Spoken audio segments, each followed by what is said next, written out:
ጤና ይስጥልኝ ተመልካቾች ከሲዳማ ብሮድካስቲንግ ኮርፖሬሽን ለምሽት 1 ሰዓት ያዝንላችሁን ዜናዎች ይዘን ቀርበናል። ከዜናዎቹ ጋር አመለወርቅ ሪሶ ነኝ። አብራችሁን ቆዩ።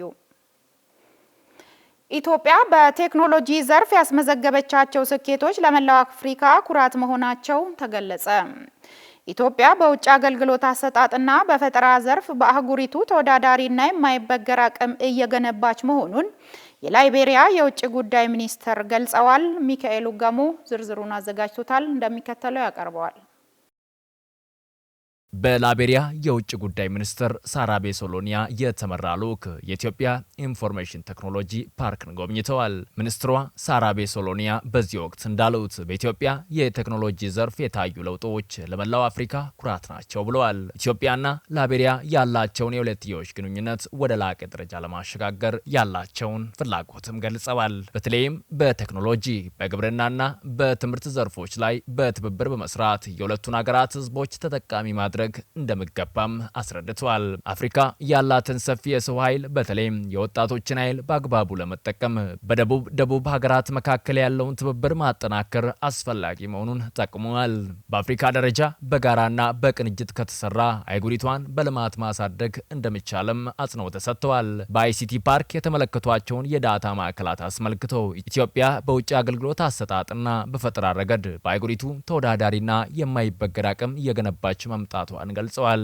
በተለይም ወጣቶች አዳዲስ ግኝቶችን እንዲያመነጩ በፓርክ ውስጥ የተፈጠረው ምቹ ሁኔታ ለሌሎች ሀገራትም ምሳሌ የሚሆን ነው ብለዋል። የዳታ ማዕከል አፍሪካ የራሷን መረጃ በራሷ አቅም የመያዝ ብቃት እንዳላት ማሳያ መሆኑንም ገልጸው ላይቤሪያ ከኢትዮጵያ የቴክኖሎጂ ተሞክሮ በመቀመር የራሷን የዳታ ማከማቻ ማዕከል ለመገንባት ያላትን ፍላጎትም አረጋግጠዋል። ጉብኝቱ በሁለቱ ጥንታዊ አፍሪካዊት ሀገር መካከል ያለውን ታሪካዊ ግንኙነት ወደ ተግባራዊ የኢኮኖሚና የቴክኖሎጂ አጋርነት የሚያሸጋግር መሆኑ ተመላክተዋል። ጉብኝቱ በሁለቱ ጥንታዊ አፍሪካዊ ሀገራት መካከል ያለውን ታሪካዊ ግንኙነት ወደ ተግባራዊ የኢኮኖሚና የቴክኖሎጂ አጋርነት የሚያሸጋግር መሆኑም ተመላክተዋል። በላይቤሪያው ፕሬዝዳንት ጆሴፍ ኒዩማ በዋካይ የተመራ ልዑክ ለስራ ጉብኝት ትላንት ማምሻውን አዲስ አበባ መግባቱ ይታወሳል። ጠቅላይ ሚኒስትር ዶክተር አብይ አህመድ የላይቤሪያው ፕሬዝዳንት ቦሌ ዓለም አቀፍ አውሮፕላን ማረፊያ ሲደርሱ ደማቅ አቀባበል አድርገውላቸዋል። የኢትዮጵያ ዜና አገልግሎት የዘገባችን ምንጭ ነው። የኢትዮጵያ የተረጂነት ታሪክን ወደ ምርታማነት የማሸጋገር ፍኖተ ካርታ ተግባር ድህነትን በመግታት ረገድ ውጤት እያስገኘ መሆኑን በጠቅላይ ሚኒስትር ጽሕፈት ቤት በሚኒስተር ማዕረግ የዲሞክራሲ ግንባታ ማዕከል አስተባባሪ ዶክተር ሰማ ጥሩነህ ገለጹ። በኢትዮጵያ ዜና አገልግሎትና በግብርና ሚኒስቴር ትብብር ከተረጂነት ወደ ምርታማነት በሚል መሪ ሀሳብ በአዳማ ከተማ የውይይት መድረክ ተካሂዷል። ዝርዝሩን ይፍሩ አበበ ያቀርበዋል። በመድረኩ በጠቅላይ ሚኒስትር ጽሕፈት ቤት በሚኒስትር ማዕረግ የዲሞክራሲ ስርዓት ግንባታ ማዕከል አስተባባሪ ዶክተር ሰማ ጥሩነህ ከተረጂነት ወደ ምርታማነት ለተሟላ ሀገራዊ ሉዓላዊነትና ክብር በሚል ርዕሰ ጉዳይ ላይ የመነሻ ጽሑፍ አቅርበዋል። በመነሻ ጽሑፋቸውም ኢትዮጵያ በቀደምት ጀግኖች ሉዓላዊነቷን አስጠብቃ የቆየች ሀገር ናት ብለዋል። ኢትዮጵያ ሉዓላዊነቷን አስጠብቃ የቆየች ሀገር ብትሆንም ተረጂነትና ልመናን ለማስቀረት የነበረው የታሪክ ስብራት የተሟላ ሉዓላዊነትን ማጎናጸፍ ሳይችል እንደቆየ አስረድቷል። በዚህም ከሀገራዊ ለውጡ ማግስት የኢትዮጵያን የተሟላ ሉዓላዊነት ለማረጋገጥ የተወሰዱ የፖሊሲ እርምጃዎች የዜጎችን ክብር እያጎናጸፉ እንደሚገኝ ገልጸዋል። በአየር ንብረት ለውጥና ተያያዥ ጉዳዮች ኢትዮጵያ በድርቅና ረሃብ አደጋዎች ፈተናዎችን በመቀልበስ እመርታዊ የምርታማነት ሽግግር መደረጉንም ተናግሯል። የተረጂነት አስተሳሰብን ማስቀረትም ለኢትዮጵያ ሁለንተናዊ ሉዓላዊነትና ክብር የላቀ ትርጉም የሚሰጠው መሆኑን አንስተዋል። የራስ ምርታማነትን አቅም በመፍጠር ለአደጋ የማይበገር ማህበረሰብ መገንባት እየተቻለ እንደሚገኝ ጠቅሷል። ይህም የኢትዮጵያን የተሟላ የሉዓላዊነት ፈተናዎች በመቀልበስ የተፈጠረውን የምርታማነት አቅም የሀገርን አይበገርነት በተግባር ያስመሰከረ ነው ብለዋል። የኢትዮጵያን የተረጂነት ታሪክ ወደ ምርታማነት ለማሸጋገርም መግባባት፣ ማጥራት፣ ማዘጋጀት፣ ማቀናጀትና ማሸጋገር ፍኖተ ካርታ ትግበራ ድህነትን በመግታት ረገድ ተጨባጭ ውጤት እያስገኘ መሆኑን አስገንዝበዋል። የልማታዊ ሰፍትነት መርሃ ግብርም በርካታ ዜጎችን ከድህነት በማላቀቅ የትርፍ አምራችነትን ሽግግርን እያፋጠነ እንደሚገኝ አስረድቷል። በቀጣይም የብልጽግና ፓርቲ አመራርና አባላት፣ የመንግስት ስራ ኃላፊዎች፣ ሙያተኞችና የልማት አጋሮች፣ መገናኛ ብዙሃንና ህዝቡ የምግብ ሉዓላዊነትን ለማረጋገጥ የተመዘገበውን ስኬት የማስቀጠልና የማጽናት ኃላፊነታቸው መወጣት እንደሚጠበቅባቸው አስገንዝበዋል። መረጃውን ያገኘነው ከኢትዮጵያ ዜና አገልግሎት ነው። የሴቶችን ኢኮኖሚያዊ ተጠቃሚነት በማረጋገጥ ረገድ ኢትዮጵያ በፖሊሲና ስትራቴጂ ታግዛ ሰፊ ስራዎችን እያከናወነች መሆኑ ተገለጸ። 15ኛው የኮሜሳ የስርዓተ ጾታና የሴቶች ጉዳይ የቴክኒክ ኮሚቴ ስብሰባ በአዲስ አበባ ተካሂዷል። ሙሉ ቀጠራ ምስራቃዊና ደቡባዊ የአፍሪካ ሀገራትን በአባልነት ያቀፈው የኮሜሳ የሚኒስትሮች ጉባኤ አካል የሆነውና በስርዓተ ጾታና ሴቶች ጉዳይ ላይ የሚመክረው 15ኛው የቴክኒክ ኮሚቴ ስብሰባ በአዲስ አበባ ተካሂዷል። ኮሜሳ በአባል ሀገራቱ ውስጥ የሴቶችን የኢኮኖሚና ማህበራዊ ተሳትፎ ለማሳደግ በትኩረት እየሰራ መሆኑንና የሴቶች ጉዳይ በቀጠናው ቅድሚያ ከሚሰጣቸው ጉዳዮች መካከል አንዱ መሆኑን በመድረኩ አመላክቷል። ድርጅቱ በቀጠናው ለሚገኙ ሀገራት የጋራ ነጻ የንግድ ትስስር እንዲኖርና በዚህም ውስጥ የሴቶች ተጠቃሚነት እንዲረጋገጥ እየሰራ መሆኑን ገልጿል። ይህም መድረክ የኢትዮጵያን በአፍሪካ ቀጠናዊ ጉዳዮች ላይ ትልልቅ ድርጅቶችን በማስተናገድ ያላትን አቅምና ቁርጠኝነት የሚያሳይ ነው። የሴቶችን ኢኮኖሚያዊ ተጠቃሚነት በማረጋገጥ ረገድ ኢትዮጵያ በፖሊሲና ስትራቴጂ ታግዛ ሰፊ ስራዎችን እያከናወነች መሆኑን የሴቶችና ማህበራዊ ጉዳይ ሚኒስትር ዴኤታ ሂክማ ኢረዲን በመድረኩ ላይ አንስተዋል። የኮሜሳ ረዳት ሴክሬታሪ ጀነራል አምባሳደር መሐመድ ካሃድ በበኩላቸው የስርዓተ ጾታ አካታችነትንና የሴቶችን ተሳትፎ ማረጋገጥ በቀጠናው ግማሽ የሆነውን የህብረተሰብ ክፍል ተጠቃሚ ማድረግ እንደሆነ ተናግረዋል። የሴቶችን ተጠቃሚነት ለማረጋገጥም የኮሜሳ ቴክኒክ ኮሚቴ በትጋት ሲሰራ መቆየቱም በመድረኩ ተመላክቷል። ይህም አካሄድ ዘላቂ ልማትን ለማስገኘት ሴቶች ማዕከላዊ ሚና እንዳላቸው ያሳየ መሆኑም ነው የተገለጸው። ዘገባው የኢትዮጵያ ብሮድካስቲንግ ኮርፖሬሽን ነው።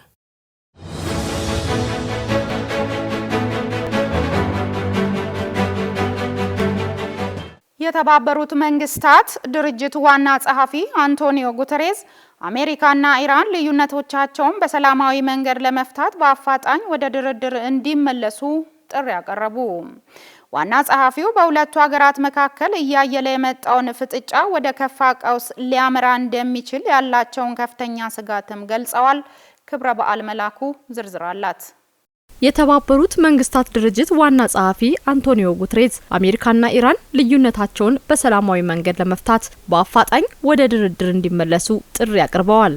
በመካከለኛው ምስራቅ ለሳምንታት የዘለቀው ግጭትና በቀጠናው የታየው ውድመት ለችግሩ ወታደራዊ መፍትሄ እንደሌለ በግልጽ ያሳየ ነው ብለዋል ጉተሬዝ በመልእክታቸው። ከሳምንታት ጥፋትና መከራ በኋላ የተገነዘብነው ሀቅ ቢኖር በመካከለኛው ምስራቅ ላለው ውስብስብ ችግር በኃይል ወይም በጦር መሳሪያ መፍትሄ ማግኘት እንደማይቻል ነው ያሉት ዋና ጸሐፊው ዘላቂ ሰላም ለማምጣት የዲፕሎማሲ አማራጭ እንዲቀጥል አሳስበዋል። ሁለቱ ሀገራት ከዚህ ቀደም የተስማሙባቸውን የተኩስ አቁም ስምምነቶች ያለምንም ቅድመ ሁኔታ እንዲያከብሩና ማንኛውም የጥሰት ድርጊት በአፋጣኝ እንዲቆም ጠይቀዋል። ይህ ካልሆነ ግን ቀውሱ ከቁጥጥር ውጪ በመውጣት መላው ዓለም ወደ ማይፈለግ ጦርነት ሊጎትት እንደሚችል የፖለቲካ ተንታኞች በማስጠንቀቅ ላይ ናቸው። ስትራቴጂያዊ በሆነ የሆርሙዝ የባህር ወሽመጥ ላይ የንግድ መርከቦች በነጻነት የመንቀሳቀስ መብታቸው ሊከበር እንደሚገባ ዋና ጸሐፊው ጥሪ አቅርበዋል። የዚህ መስመር መስተጓጎል በዓለም ኢኮኖሚ ላይ ከፍተኛ ጉዳት ሊያደርስ እንደሚችልም ተጠቁሟል።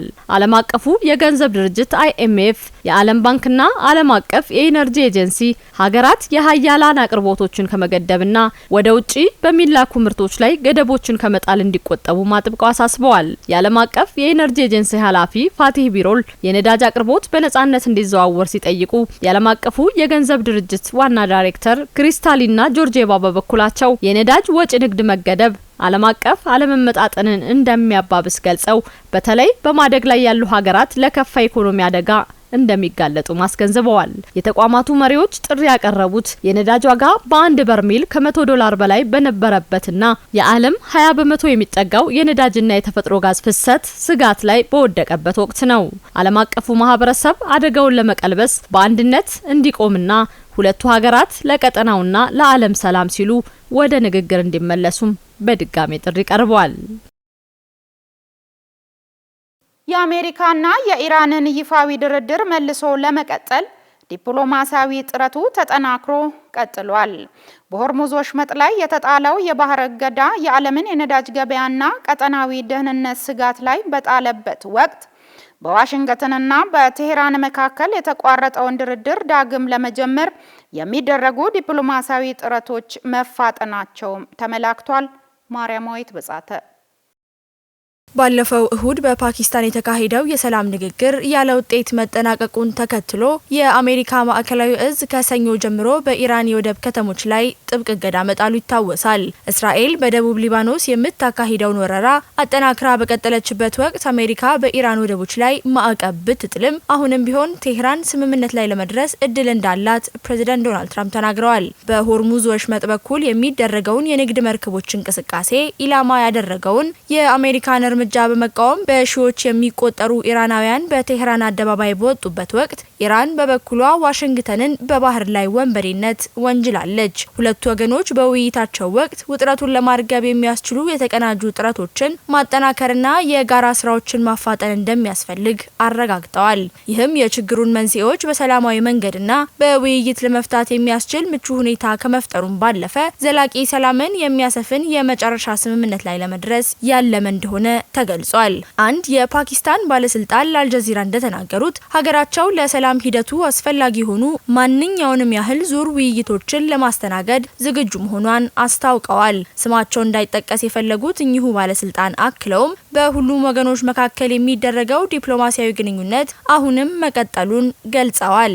አንድ በመካከለኛው ምስራቅ የሚገኙ ዲፕሎማት እንደገለጹት ቫንስ ከኢስላማባድ ከወጡ በኋላ በአሸማጋዮችና በአሜሪካውያን መካከል የሚደረገው ንግግር ቀጥሏል። በድርድር ውስጥ የሚሳተፉ የዜና ምንጮች በበኩላቸው ፓኪስታን አሁንም በቴህራንና በዋሽንግተን መካከል መልእክቶችን የማስተላለፍ ስራዋን እያከናወነች መሆኑን ገልጸዋል። የቻይና የውጭ ጉዳይ ሚኒስትር ቃል አቀባይ ጎ ጂያኩን እንደገለጹት አሜሪካ የወታደራዊ እንቅስቃሴዎቿን መጨመሯና ጥቃትን ያነጣጠረ የከበባ እርምጃ መውሰዷ ውጥረቱን ከማባባስ ባለፈ አሁን ያለውን በቀላሉ ሊፈርስ የሚችል የተኩስ አቁም ስምምነት አደጋ ላይ የሚጥል ነው ብለዋል። ቃል አቀባዩ በሰጡት ጋዜጣዊ መግለጫ የአሜሪካ እርምጃ በወሽመጡ በኩል የሚደረገውን የጉዞ ደህንነት ይበልጥ አደጋ ላይ የሚጥል ነው ካሉ በኋላ ድርጊቱን አደገኛና ኃላፊነት የጎደለው ተግባር ሲሉ ኮንነውታል። አሜሪካ በኢራን ወደቦች ላይ የጣለችው እገዳ የባህር ላይ ጉዞን ይበልጥ የሚገድብ በመሆኑ ምክንያታዊ ያልሆነ ሊመስል ቢችልም በኢራን ላይ ግን ውጤታማ የኢኮኖሚ ስልት ሊሆን እንደሚችል በዶሃ የድህረ ምረቃ ጥናት ተቋም ፕሮፌሰር የሆኑት መሐመድ ኤልማስሪ